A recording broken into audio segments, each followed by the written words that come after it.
ഒറ്റ മഴ പെയ്താൽ മതി സംസ്ഥാനത്തെ തിരക്കേറിയ നഗരങ്ങളെല്ലാം വെള്ളത്തിൽ മുങ്ങും.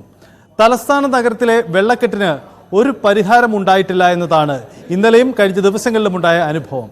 കൊച്ചി അടക്കമുള്ള മറ്റു പ്രധാനപ്പെട്ട പല നഗരങ്ങളുടെയും അവസ്ഥ ഇതിന് സമാനമാണ്. ഒറ്റ മഴയ്ക്ക് മുങ്ങുന്ന നഗരങ്ങൾ ഈ അവസ്ഥയിലെത്തുന്നതിന് കാരണമെന്താണ്? നമ്മുടെ മാലിന്യ നീക്കം അത് കൃത്യമായി നടക്കാത്തത് കൊണ്ടാണോ, അല്ലെങ്കിൽ അശാസ്ത്രീയമായ നിർമ്മാണ പ്രവർത്തനങ്ങൾ കൊണ്ടാണോ? നമ്മളെ ഇരുത്തി ചിന്തിപ്പിക്കേണ്ട ഒരു കാലഘട്ടമാണ്.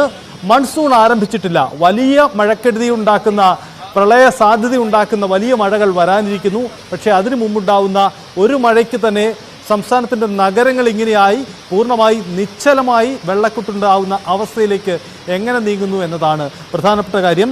തിരുവനന്തപുരത്ത് നിന്ന് തന്നെ നമുക്ക് ആരംഭിക്കാം. കാരണം തിരുവനന്തപുരത്താണ് ഇതിൻ്റെ ഏറ്റവും ക്ലേശമുണ്ടാവുന്ന ഒരിടം. കഴിഞ്ഞ ദിവസങ്ങളിലെ കാഴ്ച നമ്മൾ കണ്ടതാണ്. MG മിഥുൻ നമുക്കൊപ്പം ചേരുന്നുണ്ട്. മിഥുൻ, തലസ്ഥാനത്തെ വെള്ളക്കെട്ട് എല്ലാ കാലത്തും വാർത്തയാണ്. മിഥുൻ നിൽക്കുന്നത് എവിടെയാണ്? കാരണം ഈ തലസ്ഥാനത്ത് പുതിയ റോഡുകൾ നിരവധി വന്നിട്ടുണ്ട്, ബൈപ്പാസുകൾ ഉണ്ടായിട്ടുണ്ട്, വലിയ പാലങ്ങളുണ്ട്, മികച്ച റോഡുകളുണ്ട്. പക്ഷേ ഈ ഇത്തരം സാഹചര്യങ്ങൾ ഉണ്ടെങ്കിലും ഒറ്റ മഴയ്ക്ക് പോലും അത് മുങ്ങിപ്പോകുമെന്നതാണ് പലയിടത്തും കാണുന്നത്. 2-3 കാരണങ്ങൾ നമുക്ക് ഉദാഹരണമായി കാട്ടാം. ഒന്ന്, ഒരുപക്ഷെ അത് ഒരു അശാസ്ത്രീയ നിർമ്മാണം കൊണ്ടാവാം, അതല്ലെങ്കിൽ കൃത്യമായ ഓടകളുടെ ക്ലീനിങ് നടക്കുന്നില്ലാത്തത് കൊണ്ടാവാം, അല്ലെങ്കിൽ മറ്റെന്തെങ്കിലും കാരണമാവാം. എന്താണ് ഈ ഒരു സാഹചര്യത്തെ നമുക്ക് വിശദീകരിക്കാൻ കഴിയുന്ന തലസ്ഥാനത്തിൻ്റെ പ്രതിസന്ധി? എവിടെയാണ് മിഥുൻ നിൽക്കുന്നത്?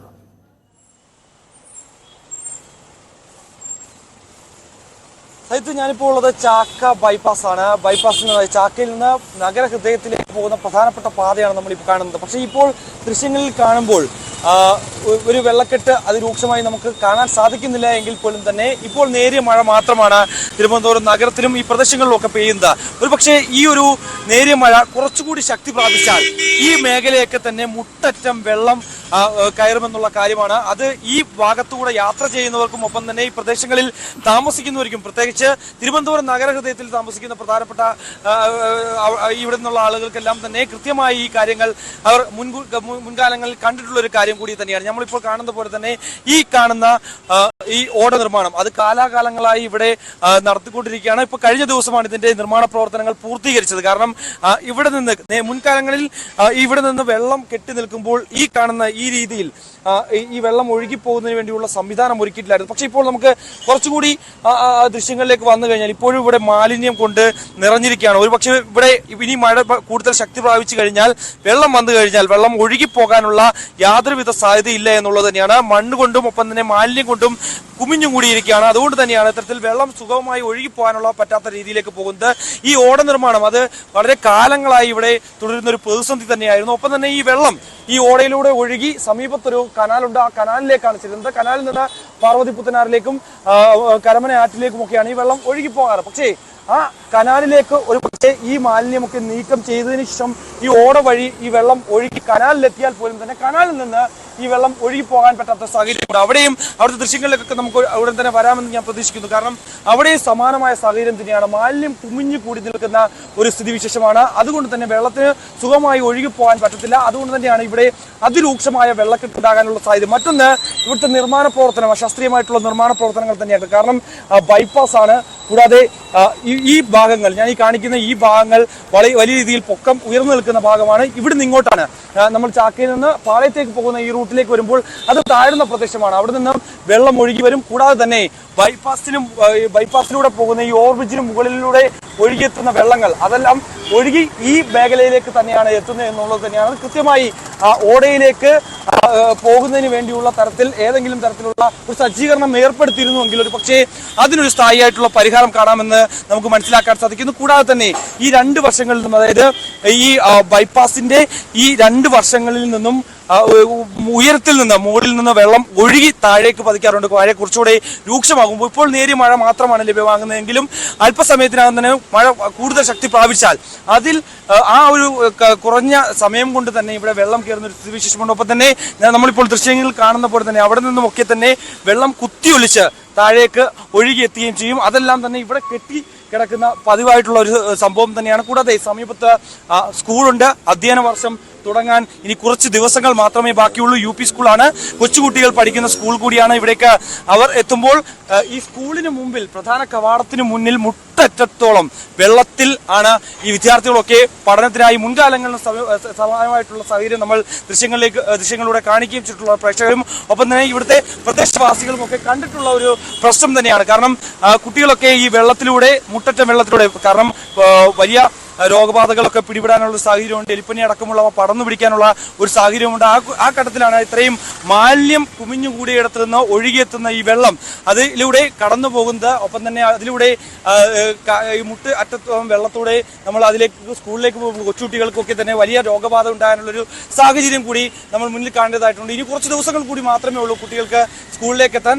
പക്ഷേ ഇപ്പോൾ നിലവിൽ നമ്മൾ ദൃശ്യങ്ങളിൽ കാണുന്ന പോലെ, ഞാൻ നേരത്തെ കാണിച്ചതുപോലെ തന്നെ ഈ സംവിധാനം അത് കഴിഞ്ഞ ദിവസങ്ങളിലാണ് ഈ വെള്ളം ഒഴുകിപ്പോകാൻ, അതായത് താഴെ നിന്ന് തന്നെ ഡ്രെയിനേജിലൂടെ ഒഴുകിപ്പോകാനുള്ള ഒരു സംവിധാനം കഴിഞ്ഞ ദിവസങ്ങളിൽ മാത്രമാണത് നിർമ്മാണം പൂർത്തീകരിച്ചത്. പക്ഷേ നേരത്തെ ഈ ഓട ഉണ്ടായിരുന്നുവെങ്കിൽ പോലും തന്നെ അതിനകത്തെ മാലിന്യങ്ങൾ നീക്കം ചെയ്തിട്ടില്ലായിരുന്നു. ഒപ്പം തന്നെ ഈ വെള്ളം ഒഴുകിയെത്തുകയാണെങ്കിൽ അതൊരു പക്ഷേ അവിടെ തന്നെ കെട്ടിക്കിടക്കുകയും അതിന് പോകുന്നതിന് വേണ്ടിയുള്ള ഒരു സജ്ജീകരണമോ ഒന്നും തന്നെ ഒരുക്കിയിട്ടില്ലായിരുന്നു എന്നുള്ളത് തന്നെയാണ് ഏറ്റവും ശ്രദ്ധേയമായിട്ടുള്ള കാര്യം. അതിനുശേഷം കാലങ്ങളായി ഇവിടുത്തെ പ്രദേശവാസികളുടെ അഭ്യർത്ഥന മൂലം, അല്ലെങ്കിൽ ഇത്തരത്തിലൊരു ദുരിതം അവസാനിപ്പിക്കണമെന്നുള്ള അവരുടെ ആവശ്യം പരിഗണിച്ചുകൊണ്ടാണ് പിന്നീട് കഴിഞ്ഞ ദിവസങ്ങളിൽ, കഴിഞ്ഞ കുറച്ച് അധികം നാളുകളായി, ഏകദേശം 2 മാസത്തോളം ഇതിന്റെ ഇവിടെ നിന്ന്. ശരി, മിഥുൻ ഒന്ന് തുടരുക. നമ്മുടെ സ്ക്രീനിന്റെ ഒരു സൈഡിലായി കാണിക്കുന്നത് ഇന്നലെ രാത്രി ഉണ്ടായ ചാക്കയുടെ ദൃശ്യമാണ്. അതായത് ഇന്നലെ രാത്രിയിൽ ചാക്കയിലുണ്ടായ ആ വെള്ളക്കെട്ടിന് ഇന്ന് രാവിലെ മിഥുൻ നിൽക്കുന്ന ആ വഴിയിൽ, ആ വെള്ളക്കെട്ടുണ്ടായ ഇടത്ത് തന്നെയാണ് മിഥുൻ ഇപ്പോൾ നിൽക്കുന്നത്. അവിടെ ഇന്നിപ്പോൾ വെള്ളം മാറിയിട്ടുണ്ട്. അതായത് ഇന്നലെ രാത്രി ഉണ്ടാകുന്ന ഒരു ചെറുമഴയ്ക്ക് തന്നെ അത്ര ശക്തമായൊരു വെള്ളക്കെട്ട് അവിടെ രൂപപ്പെടുന്നുവെങ്കിൽ അത് ആ ദൃശ്യത്തിലേക്ക് പോകുമ്പോൾ നോക്കുക, മികച്ച റോഡാണ്, പുതിയ ഗതാഗത സാഹചര്യങ്ങൾക്കനുസരിച്ച് പണിതുയർത്ത റോഡാണ്. തൊട്ട് അടുത്തുകൂടെ ആ റോഡിൻ്റെ നടുവിലൂടെയാണ് ഓവർ ബ്രിഡ്ജ് കടന്നു പോകുന്നത്. അങ്ങനെ ആധുനിക സംവിധാനങ്ങളും പുതിയ ആസൂത്രണവും അനുസരിച്ച് പണിത റോഡാണ്. അവിടെയാണ് ഇത്തരമൊരു വെള്ളക്കെട്ടുണ്ടാവുന്നത്. അവിടെ എവിടെ പിഴയ്ക്കുന്നു എന്ന ചോദ്യമാണ്. അവിടെയാണ് മിഥുൻ സൂചിപ്പിച്ച സാഹചര്യം. മിഥുൻ, നമുക്ക് വീണ്ടും ആ മിഥുൻ നിൽക്കുന്ന ദൃശ്യങ്ങളിലേക്ക് വരുമ്പോൾ, ഓട അവിടെ നിർമ്മിച്ചിട്ടുണ്ട്, പക്ഷേ ഈ വെള്ളം ഒഴിവാകുന്നില്ല എന്നതാണ്. ഉയർന്ന 2 പ്രദേശങ്ങളിൽ നിന്നും വന്ന് വലിയൊരു വെള്ളക്കെട്ടാണ് ഉണ്ടാവുന്നത്. വലതുവശത്തേക്ക് പോയാൽ എയർപോർട്ട് അടക്കമുള്ള വലിയ പ്രധാനപ്പെട്ട റോഡാണ്. നിരവധി പേർ കടന്നു പോകേണ്ടതാണ്. രാത്രി വൈകിയും ഗതാഗത സൗകര്യം ഒരുക്കേണ്ട ഇടമാണ്. അവിടെ ഈ വെള്ളക്കെട്ട് മൂലം പലപ്പോഴും ഗതാഗതം തടസ്സപ്പെടുന്നു. മറ്റൊന്ന്, ഇടതുവശത്തേക്ക് പോകുമ്പോൾ അത് തിരുവനന്തപുരം നഗരത്തിലേക്കുള്ള വഴിയാണ്. ഹൈവേ വഴി വരുന്ന വാഹനങ്ങൾക്ക് കടന്നു പോവേണ്ട ഇടമാണ്. ഇവിടെയാണ് ഇത്തരമൊരു വെള്ളക്കെട്ടുണ്ടാവുന്നത്. മിഥുൻ നിൽക്കുന്ന ഇടം ഒരു ഉദാഹരണം മാത്രമാണ്. നഗരത്തിൻ്റെ മറ്റിടങ്ങളിലും അങ്ങനെയുണ്ട്.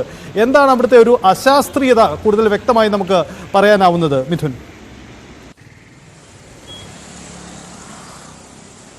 അത് തന്നെയാണ് ഞാൻ നേരത്തെ സൂചിപ്പിച്ചത്. അതായത് ഈ ഓടയുടെ നിർമ്മാണം അത് തന്നെയായിരുന്നു ഇവിടുത്തെ പ്രതിസന്ധിക്ക് പ്രധാനപ്പെട്ട ഒരു കാരണം. മുകളിൽ നിന്നും ഒക്കെ വെള്ളം കുത്തിയൊലിച്ച് ഇവിടേക്ക് എത്തുന്ന ഒരു സാഹചര്യമുണ്ട്. കാരണം ബൈപ്പാസിന്റെ നിർമ്മാണത്തിന് ശേഷമാണ് കൂടുതൽ വെള്ളക്കെട്ട് ഈ ഭാഗത്ത് രൂക്ഷമായത് എന്നാണ് പ്രദേശവാസികൾ പറയുന്നത്.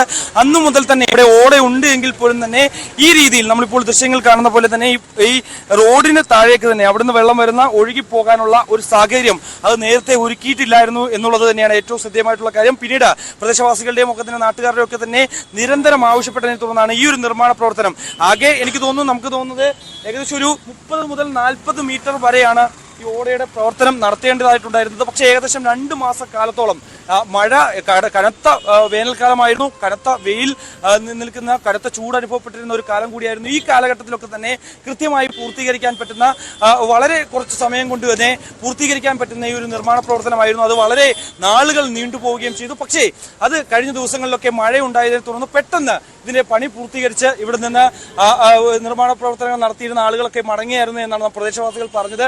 പക്ഷേ അതിന്റെ ഇപ്പോഴും നമുക്ക് ഈ ദൃശ്യങ്ങളിലൂടെ കാണാം, പണിയൊന്നും തന്നെ പൂർത്തീകരിച്ചിട്ടില്ല എന്നുള്ളത് തന്നെയാണ്. കാരണം ഇപ്പോഴും ഇവിടെയൊക്കെ ഇളകിക്കിടക്കുകയാണ്. കൂടാതെ ഈ മേഖലകളിലൊക്കെ തന്നെ വലിയ ട്രാഫിക് അനുഭവപ്പെടുന്ന ഒരു പ്രദേശം കൂടിയാണ്. അങ്ങനെ വരുമ്പോൾ ഇരുചക്ര വാഹനങ്ങളിലൊക്കെ വരുന്നവർ ഈ വെള്ളക്കെട്ടിൽ പലപ്പോഴും അവർ കുടുങ്ങിപ്പോകാറുണ്ട്. ഒപ്പം തന്നെ ഇരുചക്ര വാഹനങ്ങൾ ഓഫായി പോകാറുണ്ട്. കാരണം എഞ്ചിനിലൊക്കെ വെള്ളം കയറി വാഹനങ്ങൾ ഉരുട്ടിക്കൊണ്ട് പോകുന്ന ഒരു സാഹചര്യം പല ഘട്ടങ്ങളിലും പല ദിവസങ്ങളിലും അത് നമുക്ക് കാണാൻ സാധിക്കുകയും ചെയ്തിട്ടുണ്ടായിരുന്നു. കഴിഞ്ഞ ദിവസം രാത്രി നമ്മളിപ്പോൾ അല്പസമയത്തിന് മുമ്പ് പ്രേക്ഷകർ കണ്ട ദൃശ്യങ്ങളിലൂടെ വ്യക്തമാണ്.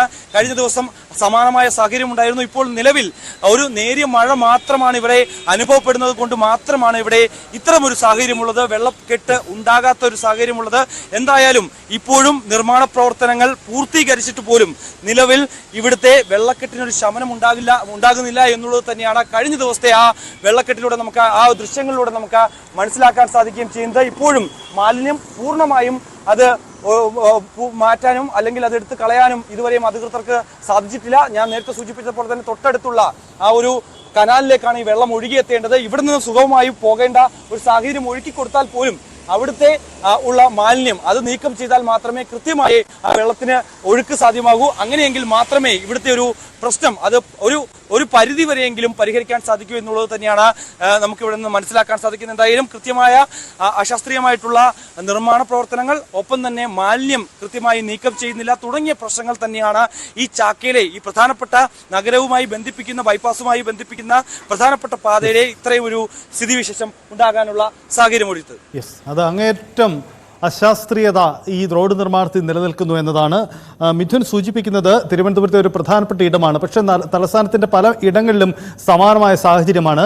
അത് തിരുവനന്തപുരത്ത് മാത്രമല്ല, അത് കൊച്ചി അടക്കമുള്ള പല നഗര കേന്ദ്രങ്ങളിലും ഒറ്റ മഴയ്ക്ക് തന്നെ ഇത്തരമൊരു അവസ്ഥ ഉണ്ടാകുമ്പോൾ നമ്മൾ ഇനിയും പഠിക്കേണ്ടിയിരിക്കുന്നു, ഇനിയും നമ്മൾ ഉണർന്ന് പ്രവർത്തിക്കേണ്ടിയിരിക്കുന്നു.